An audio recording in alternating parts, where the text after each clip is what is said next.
Okay. Today on the show, we have Vincent Guastini. And he's gonna tell us he is a straight edge guy. He doesn't drink, he doesn't do drugs. He handles a business that's very stressful all on his own. He doesn't have a secretary, he doesn't have anybody to help him. He is a very impressive man. He's been doing this since he was 22. He's been also it's been over wow, it's been a long time. What, 35 years over? So, Yeah, he's about that. Yeah. we will have a more in-depth interview with this fine, amazing man. But today he's gonna tell us a meth story. The day he tried meth. And this is gonna be my upload for the day. So I'm cutting to you, Vincent. Tell us a story. Okay. Well, I'm not like she said. I don't do any drugs. I don't do any of that. But everybody in the world has tried things. And the one thing I always did, even sometimes reluctantly, was try stuff. And it always revolved around something sexy going on to make it more amplified. Because I was experimenting and miserable, and or I just wanted something to be enhanced. Even I could have died though. So I recommend not trying this at all because there are people that have tried it once and have died. So I got lucky. I was with Elvis Jones, who is now passed on, and I went to his apartment, and I had a rent a car, a white rent a car, and I went to his. I parked it on a block called Sunny Slope. Was the name of the block in Van Nuys. So I drove from Sun Valley to Van Nuys, and I went to his apartment, and he said that we hung out. But to make a long story short, there were these two girls that were his next door neighbors, and two blondes actually. I think they were around 19, 20, in their 20s, somewhere around there. I don't remember, but Elvis had these two girls come over, and they had meth, and so um, Elvis was starting to do it. The two girls were starting to do it, and then I said, "Well, I don't really." I said, I mostly do or pot or drink, which I did. I was what you would call a weekend warrior. I never was an addictive personality to drugs ever, thank God, because if I was, I would be in trouble like everybody else when they're getting an addictive personality. So anyway, I said I really don't want to do it, and then the girls were like, "Oh, come on, we can't do this. You're going to sit there and stare at us." So they cooked it up. I tried it, and it was the most bizarre experience of my life, and I don't recommend it whatsoever because it was insane. First of all, I sat in a chair for almost 3 days in the same chair doing nothing but talking to Elvis. I thought, Was he high with you? yes, So I you thought both sat in a chair together for 3 days? what happened is that we thought these girls were going to do something sexual with us. So that's why we got high. And I think the girls got a little freaked out because they were stoned and they knew they got a little vibe, and they kind of left. But the one girl kept coming back, and we were thinking that something was going to happen, and I was having that expectation of like, well, what's going to happen? Let's have something happen. I was like, I wanted something to happen, but it didn't. So she left, and I wanted being alone with Elvis, and I'm talking. And the weird thing when you're on meth, say it's 8 o'clock in the morning, and I have a conversation. I go, "Hey, Kimberly, your new hairdo. I really like the blonde streaks in it, and I've seen that on a stripper once. Or I like the nails. Or you know what, your Christmas gifts. All right, so that's 8 o'clock in the morning, and if the conversation feels that short, I stop where I say Christmas gifts, I look at the clock and it's 1:00 in the afternoon. And you look up and you go, oh, fuck. And then Elvis looks, he goes, yeah, isn't that fucking weird? I go, is this real? He goes, yeah, dude, we've been sitting here all day. And I'm like, so this what? was one hit, and then you were there for 3 days. Yeah, it gets worse. It gets worse. Okay. So I'm sitting in the chair. We're looking at Dogma, and I come to the conclusion that I'm getting messages from another unseen part of a realm that nobody sees unless you're on drugs, and you open up your mind. And certain people have strong perceptions of this other plane, and other people don't because it's not as strong, or they burn out and die because they take more drugs to experience that other plane. So I start thinking, I'm getting what I think is epiphanies and messages, and I'm looking at Dogma, and I go to Elvis. I said, don't you know we built these wings, Elvis, for a reason, that Jesus Christ wanted to have angels portrayed in the right or a certain way as a symbolism, and he did it through us so that we can have the message of Jesus out there and the angels. I started getting, it seems that a lot of people, when they have drug trips or paranoia, they have religious messages and images come to them. So that's what I started thinking so I said, see the two prophets, Kevin Smith and that guy, talking about being the prophets in the movie where Chris Rock is told, we're the prophets. I'm the prophet because I was the facilitator of building the wings. This seemed as real as me saying I like pizza. But that probably is true.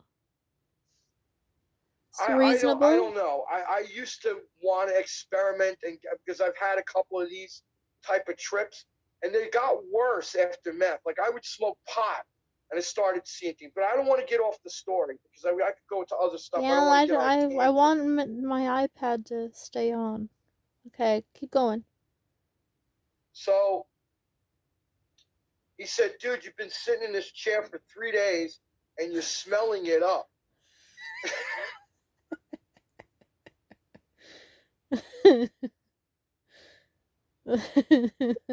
Remember feeling a little self-conscious. He had kind of a gayish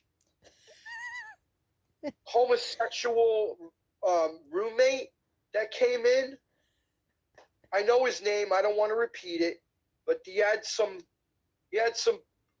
bi tendencies that made me a little uncomfortable. It seemed like he was coming on to me a little bit, and it was freaking me out a bit. And I turned to Elvis. I go, how long you know this guy? He goes, since high school. I go, he's really strange. And he goes, yeah, I know. He's really out there, and I understand. He's like a big buff blonde guy and all muscly and kind of like, I don't know. I didn't want to be around the dude. That's all I knew, you know. And there was a bunch of other stuff that happened. Like Elvis's friends were calling me, and you know who you are if you see this, and being weird, and yeah, being really weird. What is weird? I don't know if I want to repeat the stuff. All right, well, I'm posting this, so remember that. A mutual friend. And then later, after I came out of the trip, I said, why'd you say that to me in that way? I wouldn't even do that to another guy. Ooh. So this guy calls and he goes, maybe you should sit on a toilet bowl and it gets all nice and warm and it starts flowing up your butt and gets all like mushy. And I'm like, is he really talking to me this way, or is this part of the drug trip? Like maybe I'm imagining it, but then when I came out of it, I wasn't imagining it. He actually said it, and I don't understand this. Why this is being done? but it freaked me the fuck out. That's all I knew. What? I don't. What? Sit on a toilet bowl and it flows Yeah, all trying warm to on your make like butt. joining, I don't know, like you averting to some anal pleasure of some kind in a weird toilet bathroom mode type of scenario, which I This is the can't believe best no wonder decision I why ever I made to felt film like it. I went You into never even told me this part. it was an alternate version of reality that I didn't understand. It just Like sounds real. It just and everything you're saying sounds logical. It just sounds like it just everything strange was happening together. But I could see all this happening. Keep going. so I was feeling really fucking bizarre. And I decided to leave. And then I remember Elvis was going, "Are you okay? Are you okay?" And I'm like, "Yeah, I'm fine." And I decided I'm walking around and I'm looking for my rent-a-car, a white rent-a-car on Sunny Slope. Wait. You left because you didn't want to partake in the anal pleasures. No, this was on the phone. The guy was talking to me, fucking saying shit while I'm sitting there after his kind of and I sound homophobic, but this is what I was know. going I on. don't think it's homophobic. It's just funny. So after his weird roommate was being fruity to me, I decided I'm done with the whole scene. I'm out of here. So Okay. even though I was fucked up and I was there a couple, whatever it was, or how long I was there, whether I was there 3 days or a whole day or 2 days, I don't know. But that's what Elvis told me. 3 days. I remember hearing 3 days. So, I don't think it would. I really don't think it would last that long though. So it was probably a day or maybe two if you're sensitive. 3 days. Greg says 2. He goes, it was Feels. definitely 2. Yeah, I don't think it was more than 2. So I leave. It's at night or dusk. I don't know what's going on. I find the rent-a-car. I'm going towards it. A police car comes around the corner and stops and is staring at me while I'm near my rent-a-car. I immediately think if I get in the rent-a-car and I'm fucked up, they're going to pull me over and they're going to put me in jail, and that's the end of the rent-a-car, and that's the end of me. I'm going to get arrested. I'm going to be under the influence. I at least had that in my head, and I got paranoid. So I walked around the block. I came back to the car. The cop car, same one, drove by, stopped, and was looking at me from across the street. And then I decided to keep walking. And as I kept walking, I lost the cop car. And then it was nighttime all of a sudden, like really nighttime, dark. And I started climbing over fences in the back of people's homes. Is this normal behavior for you? No, absolutely not. Why were you climbing the fences? I don't know. I just remember I was on the street, and I knew. Now you made me remember. I was trying to keep off the street so that the cop car wouldn't come around and see me. That was the reasoning. So I'm going over the fences, and all of a sudden, a beam of light out of the air is hitting the back of the houses. And I hear a helicopter. It's a fucking police helicopter looking for me. You don't think it was a coincidence? I get away from the helicopter and the beam of light. It was probably terrifying. It was. Why would they be looking for you though? That would be I don't scary. know. There's a guy high on meth. They see a suspicious looking fucked up guy trying to get in a car, whatever, walking around the neighborhood. That's possible. Now he's in back Anything's of people's possible. houses climbing their fences. Yeah, I guess you're right. Time to call the cops. And you know, everything's helicopters and searchlights So out like here when there's Goodfellas. somebody running around. And so I'm that guy now. I'm the Okay. guy with the searchlight. Greg goes, you probably imagined it all, it's so annoying when No. sometimes with Greg, you try to explain something and he immediately always says it's in your head. It really is aggravating because it wasn't. I believe you. So I was paranoid and I'm thinking, listen, there's a lot of homophobic thoughts here. If I go to jail, I'm going to get raped and I don't want to go to jail. And I'm starting to think that it's aliens somehow is combined with demons trying to get me to go in a bad place so that I can get fucked up and my soul will be tainted. Why do you think gay? You say gay aliens? Yeah, I was thinking I started having more religious shit. I started seeing the background of the landscape starting to like drop or vanish as I was walking out of the backyards and getting away from the cops. And I'm going down towards Norm's and Van Nuys, and there was this guy with a baseball bat coming up the block, a Mexican. And I remember thinking, he's going to hit me with the baseball bat. Sounds And terrifying. I decided I'm going to walk by him and make it look like I'm not afraid. And whatever happens, happens. So I walk by him. He's staring at me. He looks like he's about to swing it. He doesn't. He leaves. He's in back of me.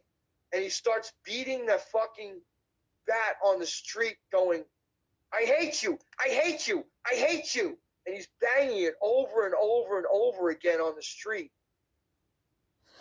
And I'm like, what the fuck? I go to Norm's.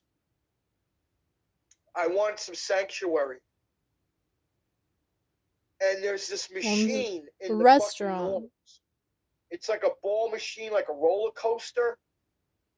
And the balls are, somebody put a quarter, it's going, here we go. We're going up and down. We're going up and down. Oh no, here we're going down. Uh-oh, we're in trouble. And it made me feel like the machine was giving me a message. Like you're on a roller coaster and you're going down, and I got freaked out by the fucking thing, the ball machine that was at Norm's. So I'm walking down the street after that happens, and I see a strip joint. And I remember when I met this girl at Cheetah's who happened to be working as an extra in New Jersey, telling me that strip joints, evil people's brains get confused there or something, and that's where you're safe. Their safety play. Because this girl was whacked. This girl I met at Cheetah's in California worked on the movie that I just left when I came to California. The same one. Telling me about other realms and where strip joints are the safe places and all that. And anyway, I see a strip joint and I'm remembering what she told me months before. And I see the strip joint and I go, this sanctuary. And I go inside the strip joint and I stay in the vestibule. And I remember like a couple girls were just like standing there in there and they were just going like, and so was the main guy at the door. And then the guy comes up to me and he goes, do you want to come in? Do you want to go out? What do you want to do? I go, I just want to chill here. I got some crazy people. He goes, all right, just don't stay here too long. I go, yeah, I just feel safe here right now. He goes, that's cool. So I was standing there And I'm like, all right, I gotta get out of here. I gotta get back to the shop. I'm in Van Nuys. Now that car ride's 30 minutes away by car. So I get out of the strip joint, walking down the street. A fucking red car with a bunch of Mexicans are in it. They stop. They stare at me. I keep walking down the block. They circle. They stop. And they're in the middle of the intersection for me to cross the street. And they're all in the car, like 4 or 5 of them, staring at me and not letting me pass. And so I try to go around the car, and they hedge the car to me like they're going to run me over. So I get back on the street, and I try to get away again, and somehow I lose them. I walk all the way, and all of a sudden what I remember is I'm near the shop, and I'm reciting, I fear no evil, even though I'm in the valley of whatever, and I fear no evil, and I'm reciting the Bible. And I knew it verbatim, and I just started saying it, that I was in hell, and the devil was trying to tell me that California is evil, and I need to get out of the valley of hell. And I finally get to the shop from Van Nuys and tell Greg my entire trip and story. He goes, "Where'd you leave the rent-a-car?" And so I said, "Back where Elvis is on Sun. All I know it's Sunny Slope." And he goes, "All right, well, let's get you rent-a-car." So we get a car, and I'm like, "No, Greg, this isn't the block. It's Sunny Slope. Sunny Slope, Greg. It's Sunny Slope." And I'm repeating about gay aliens, and I start going on, and I'm saying, I said, "I know what it's all about." I said, it's good and bad, and it's a fight for souls here. And the choices you make will be what you are when you die, because whatever you're going to do here, you're going to take it with you. And you're going to be, you're either going to be on the side of like God and fighting the devil and his army, or you're going to be part of the devil and you're going to be with him. And that's why 9/11 happened. And all those souls, because the devil wants to take as many souls as he can to be on his side. So when the big fight of good and evil happens, he'll have more on his side in the army than he would on the other. All this crazy religious shit. And I thought I had the answer to like God and existence and life, and I had the answers. I had them all. And I'm going, I want to be on the side of God, and I want to be the head, and I want to fight the devil. And there was some shit with the devil that I was correlating to some stories that were told to me that weren't real about certain aspects of my life. And so I wanted to kill the devil in this trip. And then I started, Mike Marino was there the next day after I was in the car with Greg. I'm going Sunny Slope over and over and over and over and over. We find a rent-a-car. He goes, "All right, well, you got to clean up, and I got to come back and get that car." He goes, "Because you're in no condition to drive. Because we know where it is. You get cleaned up, and we'll come back for the car. At least we know where it is now." I go, "Okay." The next day, I'm up. I can't sleep. Mike Marino's there. I start going, "Mike, I understand where Jim Morrison came from." And he's just like looking at me. He goes, "That's exactly right, man. Don't you understand? He was trying to find existential shit to expand his mind, and it killed him.